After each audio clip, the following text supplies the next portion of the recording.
मेरे कमरे को सजाने की तमन्ना है तुम्हें? मेरे कमरे में किताबों के सिवा कुछ भी नहीं। पर जॉन एलिया को सुनते-सुनते उस दर्द की कैफ़ियत में लोगों को नहीं जाना चाहिए।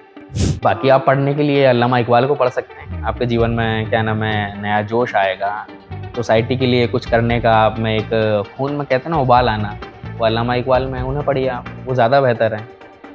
पूरे देश की भाषा है, सभी लोगों की भाषा है। और आगे में मेरी कोशिश रहेगी कि मैं ज़्यादा से ज़्यादा लोगों को जोड़ के जो ये गैप, जो ये खाई बनाई जा रही है, उसको काटा जा सके। तो कुछ लोगों को तो ऐसा लगता है कि मैं किसी स्पेसिफिक कम्युनिटी के लिए ही काम कर रहा हूँ, ठीक है, क्योंकि उर्दू को समझा रहा है, मुसलमानों की भाषा है, तो भैया ये तो मुसलमान ही हो गए।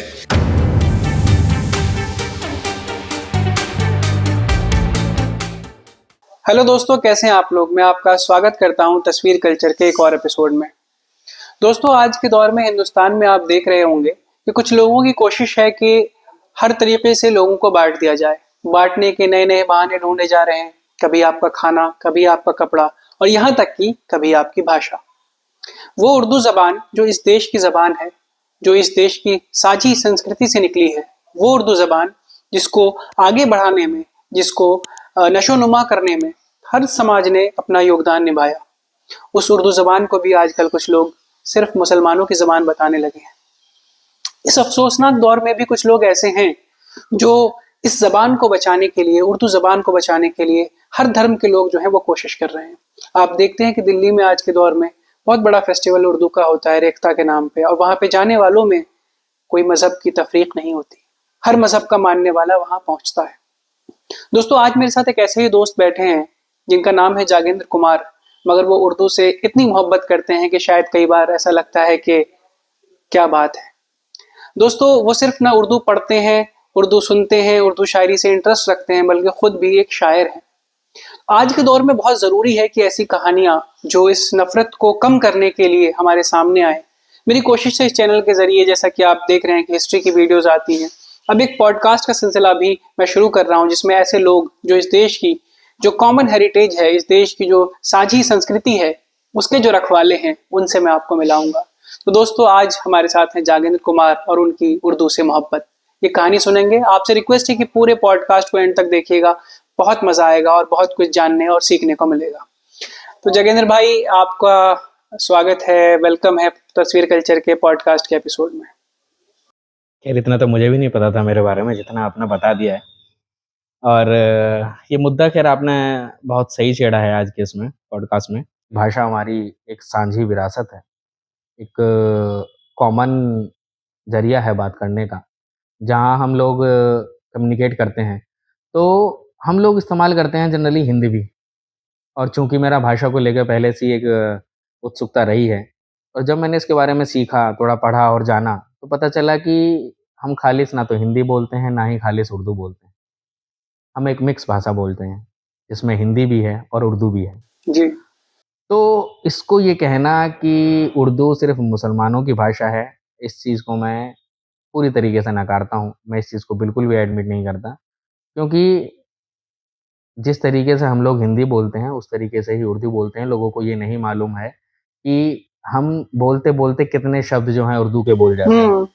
जैसे आप अगर बॉलीवुड के गानों को उठा के देख लीजिए, कोई भी गाना उठा के आप देख लीजिए, उसमें आप देखिएगा कि इतने अल्फाज उसमें उर्दू के आएंगे कि वो लगेगा कि उस उन अल्फाजों के बिना वो गाना तो मुकम्मल नहीं हो सकता। बिल्कुल सही कह रहे हैं आप। आ, पर आम भाषा में भी जी। जब आप बात करते हैं, तो आप चाहे अनचाहे कहीं न कहीं उर्दू का इस्तेमाल कर ही लेते हैं। जी, और अल्फाज बहुत मकबूल होने लगे हैं। जैसे कहते हाँ, हैं डिटेल में बताइए, उसी को कहा जाता है बात ज़रा तफसील में बताइए। हाँ। अब तफसील ये अल्फाज धीरे-धीरे हमारी बोलचाल में आने लगा। इस तरह के नॉर्मल बहुत भाषा में आने लगे हैं। बहुत से अल्फाज हैं जो हमारे, लेकिन इस पे मैं और धीरे-धीरे अपने ऑडियंस को लेके जाऊँगा। लेकिन बिफोर गोइंग इनटू दैट, आपसे मैं जानना चाहता हूँ कि आप थोड़ा अपने बारे में बताएँ ताकि लोग आपके बारे में और बेहतर तरीके से जान सकें। कहाँ से शुरुआत हुई आपकी? क्या बैकग्राउंड है? और उसके देखिए बाद उर्दू में जो इंटरेस्ट आना शुरू हुआ, वो कहाँ से स्टार्ट हुआ? देखिए, इससे जुड़ा हुआ मैं एक आपको एक निजी किस्सा बताऊँगा कि तकरीबन मुझे लगता है शायद 2013 या 14 की बात है। मेरे परिवार की बात है। मैं अपने भतीजे को पढ़ा रहा था। गणित के कुछ सवाल थे जो उसको समझा रहा था, और समझाते-समझाते मैंने उसको एक संख्या बोली 67। अब 67, बच्चे के चेहरे पे ऐसे हाव-भाव आए, और मुझे लगा शायद उसको मेरी बात समझ नहीं आई, वो सवाल समझ नहीं आया। बट उसने बड़े प्यार से कहा कि चाचा जी, सवाल तो समझ में आ गया पर ये नहीं समझ में आया 67 है क्या? और मुझे बड़ा अचरज हुआ इस चीज़ को जान के कि मेरे घर में जहाँ पूरी तरीके से हिंदी बोली जाती है, जहाँ सभी पूरा परिवार हिंदी बोलता है हमारा, चूँकि मैं पश्चिमी उत्तर प्रदेश से आता हूँ, तो बड़ा अचरज हुआ मुझे। और मैंने सोचा कि ये बच्चा जो अभी 67 नहीं जान पा रहा है, सोचिए आगे जब ये बढ़ेगा तो उसे हिंदी के और शब्द नहीं मालूम होंगे। एक पीढ़ी जब दूसरी पीढ़ी में तब्दील होगी, तो उनको कुछ नहीं पता होगा। तो ये बड़ी मेरे लिए आह, कौतूहल का विषय बन गया कि भई ऐसा क्या किया जाए कि भई ये जो हमारी विरासत है, ये कल्चर है एक तरीके का भाषा, इसको कैसे बचाया जा सकता है। तब से मैं कोशिश में लगा रहा कि जैसे कि मैं कोशिश यही करता हूँ कि मैं समाज में जो भी सुधार आप देखना चाहते हैं, सबसे पहले वो तब्दीली आपको खुद में लानी पड़ती है। तो तभी से मैंने ये कोशिश करी कि मैं अपनी हिंदी पे काम करूँ। अब हिंदी पे काम करते-करते पता चला कि मैं हिंदी जब बोलता हूँ तो उर्दू का उसमें तकरीबन 50% की हिस्सेदारी है, तो उर्दू की तरफ भी रुझान बढ़ता गया। अब चूँकि उर्दू में क्या है कि उर्दू जब आप बोलते हैं तो आप एक अलग ही ऑरा क्रिएट करते हैं। मीठी आपको ज़बान है। मीठी ज़बान है, वही अदब की ज़बान है और जब अदब की बात आती है तो फिर आपको उर्दू की तरफ आना ही पड़ता है। अच्छा, तो मैं सोच रहा हूँ कि चलिए शुरुआत ही हुई अभी हमारी गुफ्तगू की, क्यों ना इस गुफ्तगू को ज़रा और इंटरेस्टिंग बनाने के लिए कुछ आपने जो 2-4 शेर कहे हैं उनसे शुरुआत की जाए, फिर आगे हम इस गुफ्तगू को आगे बढ़ाते हैं। देखिए, एक शेर है जो तकरीबन आई थिंक 2012 में मैंने लिखा था और मुझे बड़ा पसंद है। सुनिएगा कि मेरे फैसले मेरे रास्ते चुनने दो खुद मुझे, मेरी बर्बादियों में क्यों कर किसी का हाथ हो। वाह, वाह! तो ये शेर इस वजह से कहा गया है क्योंकि मैंने अपने रास्ते खुद चुने हैं। मैं लीक पे चलने वाला आदमी नहीं हूँ और लीक पे चलना मुझे लगता है नहीं चाहिए किसी भी आदमी को। ठीक है, आपके बड़े-बूढ़ों ने कुछ काम किए हैं, कुछ सीखा है, उनसे सीख लेते हुए आप नई राह चुनिए, कुछ नया इजाद कीजिए, कुछ नया बनाइए। अब सेम रिपीटेड चीज़ आप करते जाएँगे तो आप आने वाली पीढ़ी तो कुछ नहीं दे पाएँगे, कुछ नया नहीं दे पाएँगे। वो भी सेम टास्क करते जाएँगे। जोगेंद्र भाई, आपने बताया कि आपको भाषा में इंटरेस्ट आने लगा और आपने जब एक्सप्लोर किया, बेसिकली मुझे जहाँ तक आपकी बात से समझ आया कि आप देख रहे थे कि किस तरीके से अंग्रेजी के इस दौर में सारी हिंदुस्तानी भाषाएं पीछे लगाई जा रही हैं और उसमें अ, हिंदी भी है, उर्दू भी है। जब आपने हिंदी पढ़नी शुरू की तो आपको उर्दू भी नज़र आई। फिर आप उर्दू को किस तरीके से आपने सीखा? जैसा मैं अनुमान लगा सकता हूँ कि शायद परिवार में कोई आपकी उर्दू नहीं जानता हो।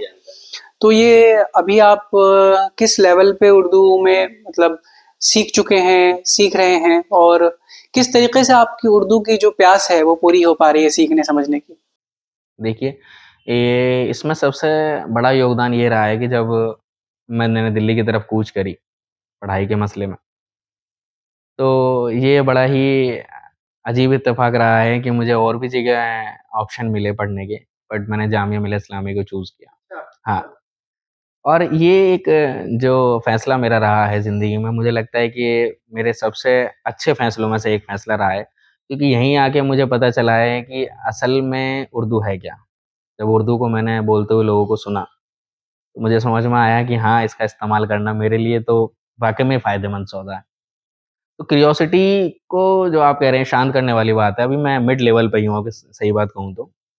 बट चूँकि सराउंडिंग मेरी इस तरीके से है कि मुझे सुनने को, बोलने को और उसको समझने वाले लोग मिल जाते हैं, तो मेरी जो एक प्यास है वो कहीं न कहीं धीरे-धीरे बुझती रहती है। दिन-ब-दिन मुझे कुछ ऐसे लोग मिलते तो हैं, ऐसे लोगों को मैं पकड़ता भी रहता हूँ अपने आस-पास सराउंडिंग में। बेशक, बेशक। हाँ, तो कहने का मतलब ये है कि कश्ती वहाँ पहुँच गई साहिल पे जहाँ उसको किनारा मिल गया। और बहुत अच्छी बात है। जामिया तो ख़ैर ऐसा इदारा है जो इस मुल्क में आप समझ सकते हैं कि वो इदारा जो जिसने हिंदू मुसलमान सारे समाज को एक साथ लाके खड़ा कर दिया। वो उस दौर में जब बाँटने का जो एक पूरा प्लान था अंग्रेज़ों का, उसके खिलाफ वो इदारा खड़ा हुआ। वहाँ पे उर्दू भी है, हिंदी भी है और ज़ाहिर है कि उर्दू कल्चर वहाँ पे महफूज है। तो मेरा ख्याल है जामिया आने के बाद आपकी जो क्यूरियोसिटी है वो और ज़्यादा बढ़ गई होगी। और उर्दू शायरी की अगर बात करें तो बहुत से शायर हैं और आज के दौर में मुझे लगता है कि मैं ऐसा महसूस करता हूँ कि उर्दू का एक रिसर्जेंस भी हो रहा है। एक तरफ जहाँ कोशिशें थी, कहा जाता है कि जिस चीज़ को जितना दबाने की कोशिश की जाए वो चीज़ उतनी उभरती है। उभरती है। तो उर्दू का एक ज़बरदस्त रिसर्जेंस हम देखते हैं कि नए जनरेशन जो है, जेन ज़ी जिसको कहते हैं आजकल, उसमें बड़ा एक दिलचस्पी लेती हैं उर्दू को देखने में, समझने में। नए नए शायरों की आप देखेंगे पिछले 10 साल से 15 साल के अंदर में जॉन एलिया साहब जो हैं वो यूथ का ऐसा लगता है कि एक आइकन आइकन बन गए हैं हो गए हैं। वो फैज़ लोग अहमद जो फैज़ शायर साहब हैं, हैं। खासकर उनके लिए। जी, जी, जी। और ज़ाहिर है कि जवानी है तो उदासी भी है, मोहब्बत है तो दिल का टूटना भी है। तो इन सारी चीज़ों में शायरी का बड़ा रहता है मामला। तो इसमें मुझे एक चीज़ आपसे पूछनी है कि शायर तो बहुत से हैं जो बहुत मकबूल हैं और अपने अपने आप में सब कमाल हैं। चाहे मिर्ज़ा गालिब हों तो खैर is one of the greatest शायर of any language, not just Urdu. Mirza Ghalib साहब हो गए, अल्लामा इकबाल साहब हो गए, फैज़ साहब हो गए। आपको कौन से शायर को पढ़ना, समझना और उनकी बातों को समझना सबसे ज़्यादा मुतासिर आप किससे हुए? ऑब्वियसली बात है, जॉन एलिया। इस बात का जवाब आपने खुद दे दिया है। देखिए ऐसा है कि जहाँ प्यार है वहाँ दर्द भी है और जहाँ दर्द है वहाँ जॉन है। और जब आप जॉन एलिया साहब को पढ़ते हैं तो खासकर जो यंग जनरेशन है, वो उसको बड़ी आसानी से समझ पाती है क्योंकि वो उस परिस्थिति से कहीं न कहीं गुज़र रहा होता है। तो मौजूदा हालात में अगर देखा जाए तो मेरे को जॉन एलिया पसंद है और उसके बाद मैं मीर साहब को पढ़ता हूँ। जॉन साहब का कोई शेर सुनाइए, जो वो वाला शेर जो अक्सर आप कहते हैं कि मेरे कमरे में किताबों के सिवा। वो अपने वो ये अंदाज में कहना होगा आपको, अंदाज उस अंदाज में कहिए जो। मैं कोशिश करता हूँ, खैर जी जॉन बिल्कुल। साहब की नकल तो मैं नहीं कर पाऊँगा बिल्कुल भी, जी। ठीक है? क्योंकि जिस तरीके का दर्द उन्होंने झेला है, मेरी ज़िंदगी में तो खैर नहीं रहा, ना के बराबर ही रहा है। कोशिश करते हैं कि देखिए कि अब जब आओगी, तो खोया हुआ पाओगी मुझे। अब जब आओगी, तो खोया हुआ पाओगी मुझे। मेरी तन्हाई में ख्वाबों के सिवा कुछ भी नहीं। मेरे कमरे को सजाने की तमन्ना है तुम्हें? मेरे कमरे में किताबों के सिवा कुछ भी नहीं। वाह, बहुत गहरी बात, बहुत गहरी बात। तो जॉन एलिया वो शायर रहे हैं उस दौर में, खैर उनका काम जो है वो उनके मरने के बाद लोगों तक पहुँचा है, क्योंकि एक वक़्त तक वो गुमनामी की दुनिया में रहे और अपनी वफ़ात से कुछ वक़्त पहले ही वो लोगों से मिलना-जुलना उन्होंने शुरू किया। तो वो काम जो है उनके बाद ही वो लोगों तक पहुँचा है। लोगों ने ढूँढा, खोजा, कितना-कितना लिखा है उन्होंने। अब उनकी किताबें आनी शुरू हो गई हैं। पुरानी क्लिप्स को उठा के लोग बाग रीयूज़ करके सोशल मीडिया प्लेटफ़ॉर्म पे डाल रहे हैं। बट मुझे ऐसा लगता है कि जॉन एलिया को सुनना चाहिए, बिल्कुल सुनना चाहिए।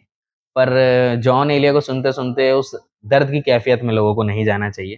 क्योंकि वो दर्द जो उन्होंने झेला है वो शायद मुझे लगता है कि आम जीवन में लोगों को नहीं होता है। पर चूँकि शायरी का मसला ये है कि जब आप पढ़ते हैं, देखिए पढ़ने का मसला क्या हो जाता है, जब आप पढ़ते हैं तो उसको महसूस करने लगते हैं। और महसूस करते-करते अगर आपके पास 10 ग्राम दर्द है ना, शायरी पढ़ के वो दर्द आपका 100 ग्राम हो जाता है। जी। तो ये नौजवानों के लिए थोड़ा-सा खतरनाक भी है। इस शायरी को ज़्यादा उसमें हाँ, ज़ोन में हाँ, मतलब ठीक है आपकी क्योंकि लाइफ़ में कोई स्ट्रगल है, कोई इस तरीके का फ़ेज़ है, जिससे आप उभरना चाह रहे हैं, बाहर निकलना चाह रहे हैं। शायरी उसको एक आप उसे माध्यम बना रहे हैं, मीडियम बना रहे हैं, तो इसका मतलब ये नहीं है कि आप उसको दोगुना-तिगुना कर लें। आजकल लोग-बाग मैं देखता हूँ कि ठीक है, जॉन को पसंद करते हैं, मैं खुद पसंद करता हूँ, मेरे पास काफ़ी किताबें हैं। बट मैं उसको पढ़ता हूँ ताकि मैं कुछ सीख सकूँ, मैं कुछ अच्छा लिख सकूँ, अच्छी बात कह सकूँ, हुँ। अपनी लैंग्वेज में, अपनी भाषा में कुछ सुधार कर सकूँ। बाकी आप पढ़ने के लिए अल्लामा इकबाल को पढ़ सकते हैं। आपके जीवन में क्या नाम है, नया जोश आएगा। सोसाइटी के लिए कुछ करने का आप में एक खून में कहते हैं ना उबाल आना, वो अल्लामा इकबाल में है, उन्हें पढ़िए आप, वो ज़्यादा बेहतर है। हाँ, अल्लामा इक़बाल तो फिर वो बिल्कुल अलग ही एक मेरा ख़्याल है कि अगर आपके अंदर समाज के प्रति, देश के प्रति, मुल्क के और दुनिया के प्रति अगर आपको शायरी के ज़रिए फ़िलॉसफ़ी को समझना है, तो तो वो वो एक अल्लामा शायर है, इकबाल हैं। अल्लामा इक़बाल साहब हैं। और मैंने भी ज़ाती तौर पे खुद बहुत ज़्यादा शायरी में तो नहीं मेरा इंटरेस्ट रहा, लेकिन इक़बाल साहब को थोड़ा बहुत गाहे-बगाहे पढ़ता रहा हूँ और जब भी पढ़ा एक नया नज़रिया उनको पढ़ के मिला है मुझे। तो जगह भाई, जैसे हम उर्दू के हवाले से बात कर रहे हैं, एक सवाल जो मेरे ज़हन में था कि आपका जो सफ़र है उर्दू का, जैसा आपने बताया कि उर्दू में आपको इंटरेस्ट आया, उर्दू आप पढ़ने लगे और ख़ास तौर मैं आपसे इसलिए बात कर रहा हूँ और मैं बात आपसे बहुत अरसे से करना चाह रहा था, क्योंकि मुझे मालूम है कि आपने उर्दू को फ़रोग़ देने के लिए, प्रमोट करने के लिए एक प्लेटफ़ॉर्म की शुरुआत की है जी। और उस प्लेटफ़ॉर्म के ज़रिए आप उर्दू को एक कोशिश कर रहे हैं कि वहाँ तक पहुँचाया जाए जहाँ तक उसकी रीच नहीं है या फिर वहाँ तक पहुँच नहीं पा रही है किसी न किसी वजह से। क्या है प्लेटफॉर्म की कहानी और प्लेटफॉर्म क्या कर रहा है आज के दौर में, बताइए।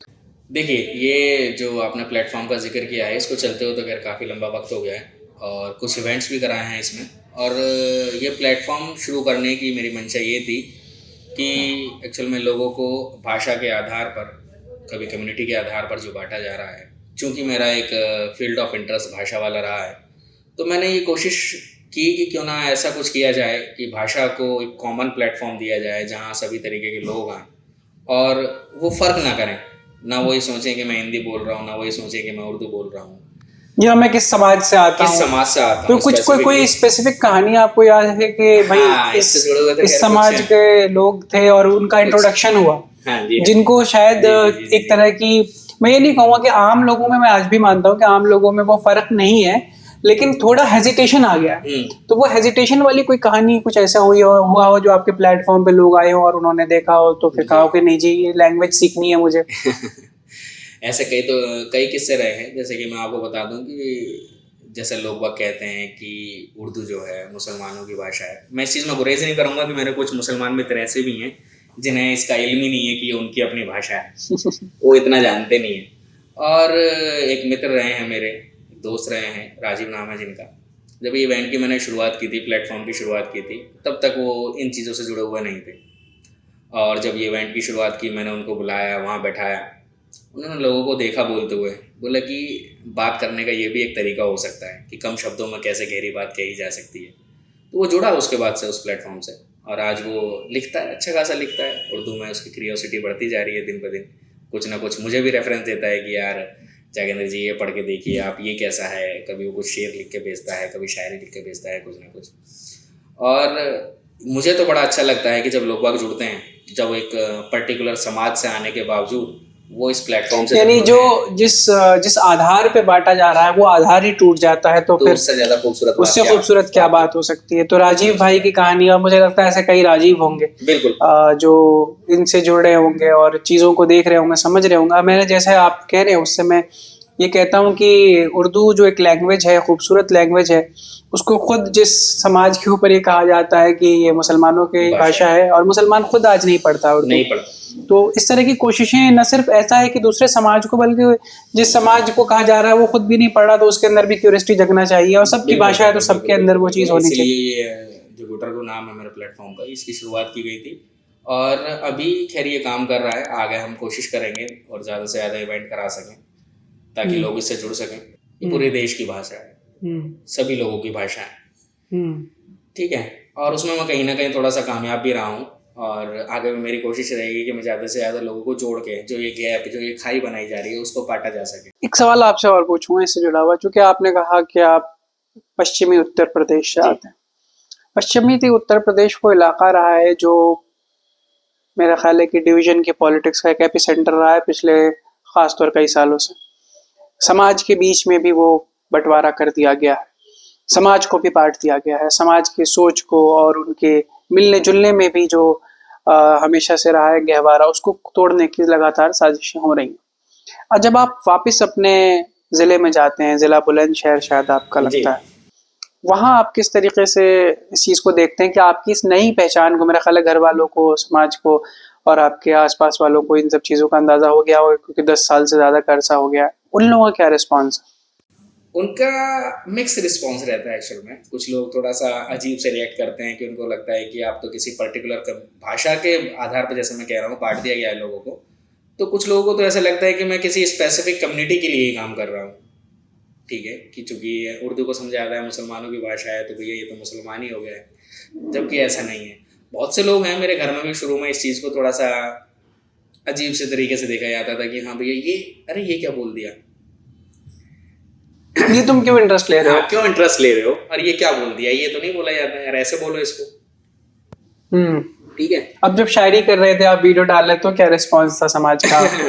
कुछ लोग तो ऐसे भी कहते हैं कि आप किस लाइन में आ गए, क्योंकि मैं इंजीनियरिंग फील्ड से हूँ। अच्छा, मैंने सिविल इंजीनियरिंग करी है जामिया से और काफ़ी वक्त तक काम भी किया है। बावजूद इसके जब मैं अपनी भाषा पे थोड़ा जोर देता हूँ तो लोग बाग अजीब से रिएक्ट तो करते हैं, पर मुझे उनकी परवाह नहीं है, क्योंकि मेजॉरिटी ऐसी है मेरे मुल्क में कि वो इस चीज़ को अप्रिशिएट करेगी और करती रही है, वो कर भी रही है। हाँ, आप जो भी चीज़ें देखते हैं अकदस भाई कि वो होती हैं आपके सोशल मीडिया पे या टेलीविज़न के माध्यम से, पर असल भारत इससे कहीं अलग है।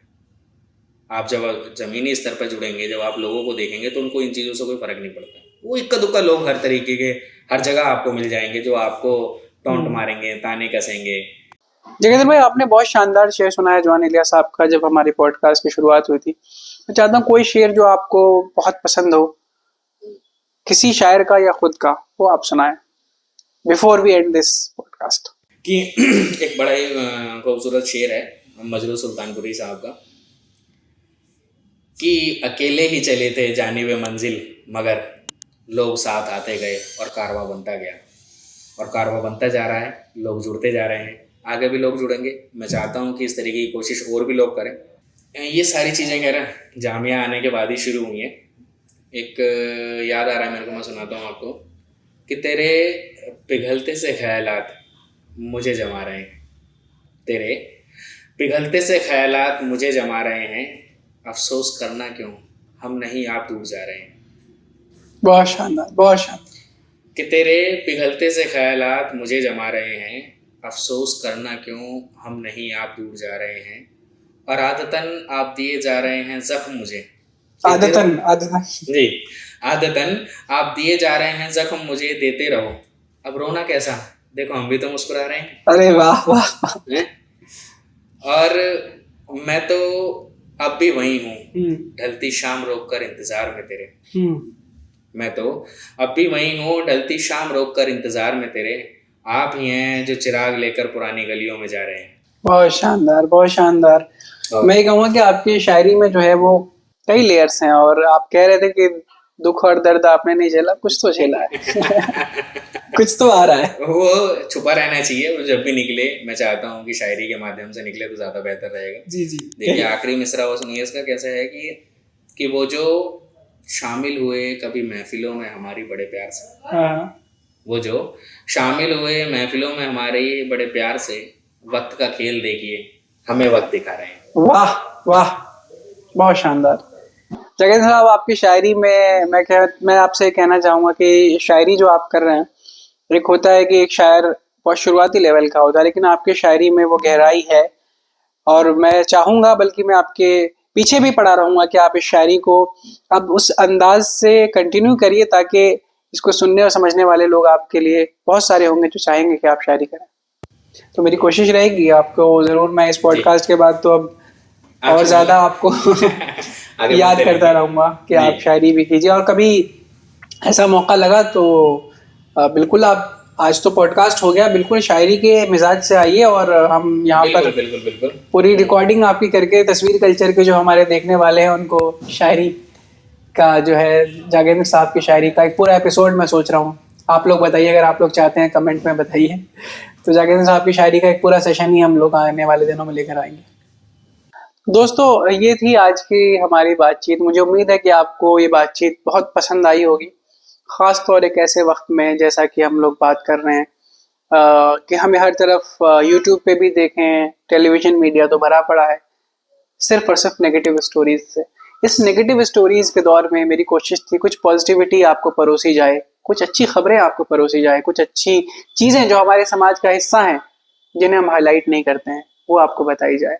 मुझे उम्मीद है ये पॉडकास्ट आपको पसंद आ गया होगा, और आने वाले दिनों में और भी बहुत सारे इंटरेस्टिंग पॉडकास्ट बहुत ही अच्छे लोगों के साथ जो अपनी अपनी फील्ड में बहुत कुछ कर रहे हैं, ऐसे तमाम लोगों के साथ पॉडकास्ट की सीरीज हमारी कंटिन्यू रहेगी। आपका साथ बना रहेगा तो मैं चलता रहूँगा। बहुत शुक्रिया।